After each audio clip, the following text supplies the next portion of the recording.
બાપા હું દિયો હવારના પોરમાં હે આ બધું શું હે રમખાણ હવારના પોરમાં? જો લુખા અહીંયા 5-6 આખો દી ફિલ્ડમાં ચરમું પી અને આખો દી અમને હેરાન કરે અંદર.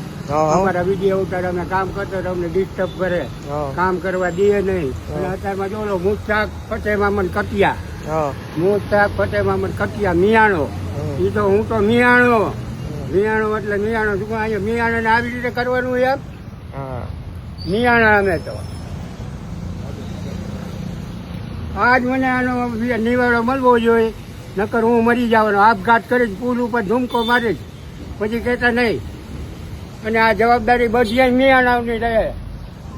હા પણ બાપા વસ્તુ ન ચાલે, આવી રીતે નુકસાન તો ના જ કરાય ને. તો પછી આવી હવાના પૈસા કેટલા 70,000 મારી પાસેથી લઈ ગયો મુસ્તા કટ્યો. અને તને ડબલ છરી દેખાડી એ તો મને દેખાડી હતી બાપા. ઓલા આપડે મોટા ભાઈ ને દેખાડી હતી છરીયું. હા કેટલી પછી સહન કરવું આમાં. આજ કઈ નિવેડો નહીં આવે, હું નરેન્દ્ર મોદી ને કહું છું, ભૂપેન્દ્ર પટેલ ને કહું છું, આજ નિવેડો નહીં આવે ને તો હું આપઘાત કરવાનો. પૂરો પછી હાજ સુધીમાં જો નિવેડો નથી આવ્યો તો આમ જોઈ લેજો બધું. અહીંયા સવારે અમે કામ કરતા હતા, જો બધું સુધારીને રાખ્યું છે.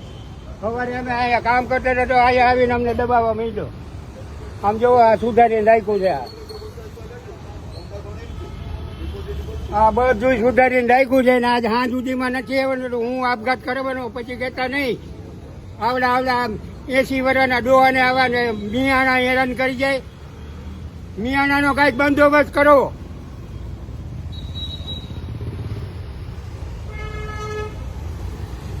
કરીને આખો દી ગાડી કરે જા એને ઉતાર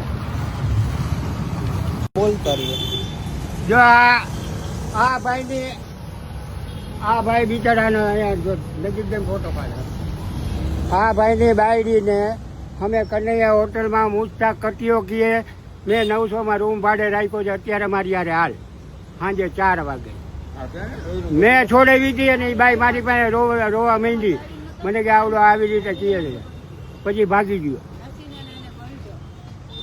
જોઈ લેજે આ ભાઈ, આ છોકરી 5 આવા ગરીબ માણસ